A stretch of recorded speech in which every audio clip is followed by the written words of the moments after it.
Ahora hablaremos del virreinato que le corresponde a Uruguay, que es el Virreinato del Río de la Plata, que se originó gracias al rey Carlos III de España, quien buscaba controlar el contrabando y reforzar la presencia española en el Atlántico Sur, especialmente frente a la amenaza británica.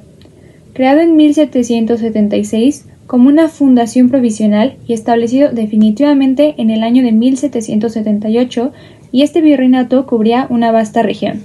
Territorios y capital del virreinato. Abarcaba los actuales territorios de Argentina, Bolivia, Paraguay, partes del sur de Brasil, el norte de Chile y Uruguay. Buenos Aires era la capital, mientras que Paraguay y Uruguay eran considerados periferia. En cuanto a la administración y división, don Pedro de Ceballos fue el primer virrey, anteriormente gobernador de Buenos Aires.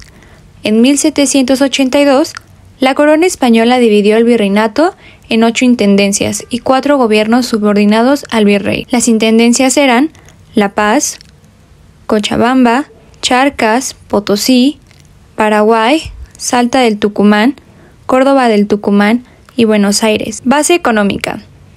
La economía del virreinato se basaba en la ganadería, especialmente la producción de ganado vacuno y caballar, dado que la región carecía de recursos minerales, piedra y madera. Proceso de independencia. La independencia de Uruguay fue un proceso militar y político en el cual la región occidental de la banda se independizó de la corona española y pasó a ser la República Occidental de Uruguay. Todo esto empezó gracias al Grito de Ascencio en 1811 y terminó hasta 1828 gracias a la firma en el cual Brasil y Argentina lo reconocían como una república independiente. Todo comenzó el 28 de febrero de 1811 con el Grito de Ascencio, protagonizado por Pedro José Vieira y Venancio Benavides, que convocaron a la población a rebelarse contra las autoridades coloniales y a sumarse a la Revolución de Mayo. Vieira y Benavides obtuvieron el apoyo de José Gervasio Artigas, que el 11 de abril lanzó la Proclama de Mercedes, en la que anunció un envío de armas, municiones y 3.000 hombres por parte del gobierno de las Provincias Unidas del Río de la Plata. El 18 de mayo, las fuerzas de Artigas vencieron a los realistas en la Batalla de las Piedras y los obligaron a trincherarse en Montevideo, donde residía Francisco Javier Elío, que había sido nombrado virrey del Río de la Plata por el Consejo de Regencia. El envío de tropas portuguesas en auxilio de Elío llevó al gobierno de las Provincias Unidas a firmar el Tratado Herrera-Rademacher, por el cual se pactó el retiro de las tropas revolucionarias de la banda oriental.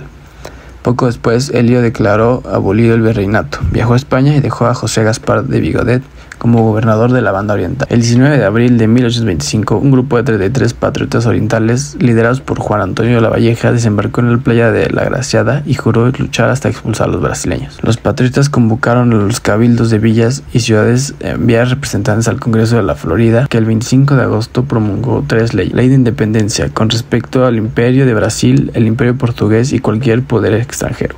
Ley de unión de la provincia oriental a las Provincias Unidas del Río de la Plata, a las que siempre perteneció, y la ley del pabellón, que estableció como bandera de los orientales la compuesta de 3 franjas horizontales, celeste, blanca y punzón.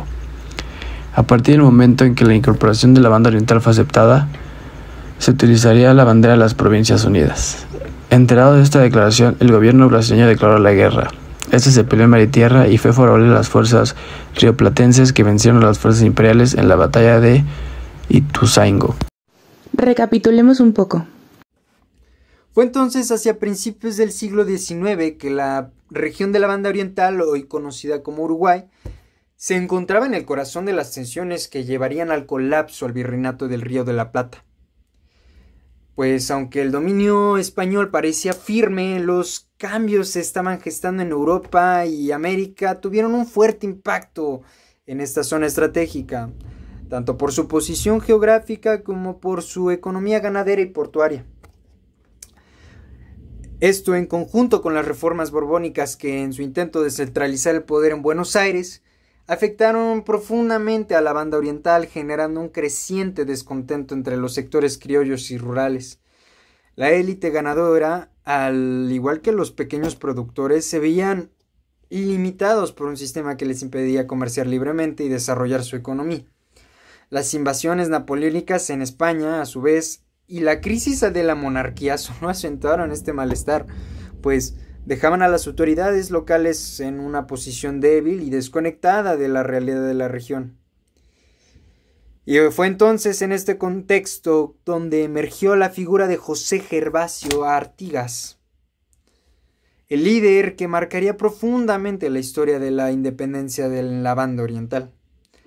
Artigas, proveniente de una familia criolla, entendió rápidamente que la región oriental no solo debía librarse del dominio español, sino que también del control centralista de Buenos Aires, que no siempre representaba los intereses de las provincias.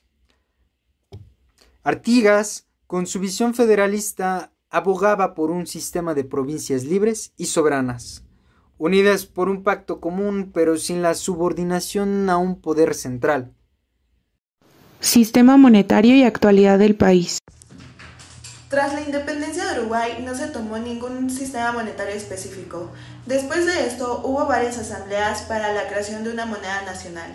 Fue hasta 1829 cuando se prohibió la entrada de cobre de cualquier moneda extranjera al país, y fue hasta 1840 cuando se creó una moneda nacional, la cual estaba hecha de cobre y tenía como símbolo el sol, el cual representaba a la nación de Uruguay. En 1844 se crea la primera moneda de plata emitida por la Casa de Moneda de la Moneda Nacional en Montevideo, y fue denominada como el peso fuerte, la cual solo circulaba en Montevideo y se tenía prohibida la circulación fuera de Montevideo. El 4 de agosto de 1896, por medio de la Ley 9808, se creó el Departamento de Emisión dentro del Banco de la República Oriental del Uruguay, el cual su función principal era emitir billetes. La Constitución de 1967 crea el Banco Central y el 6 de julio de 1967 se nombra como Banco Central de Uruguay.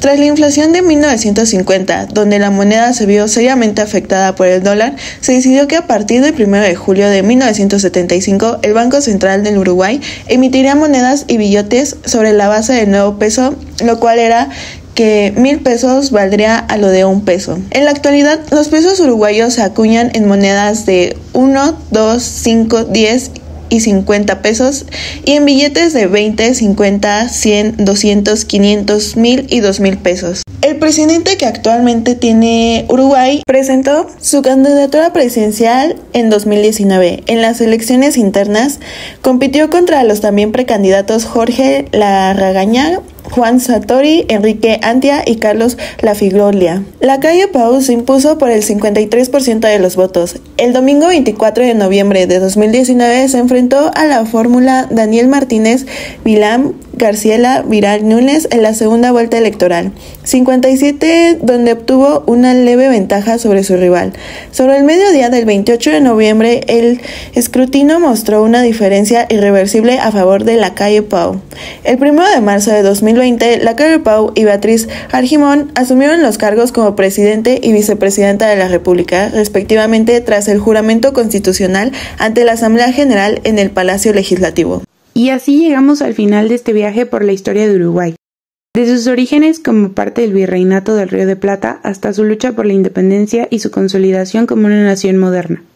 Hemos visto cómo eventos, tal así como la guerra, marcaron su destino y cómo a lo largo de los años Uruguay ha sabido adaptarse y evolucionar. Personalmente nos ha sorprendido la resiliencia del pueblo uruguayo y su capacidad para construir una sociedad relativamente estable en una región a menudo convulsionada. Uruguay es un país que ha sabido preservar su identidad cultural y a la vez ha abierto al mundo un nuevo espacio. Después de conocer esta historia, sentimos aún más curiosidad por visitar Uruguay y conocer más acerca de su gente y su cultura.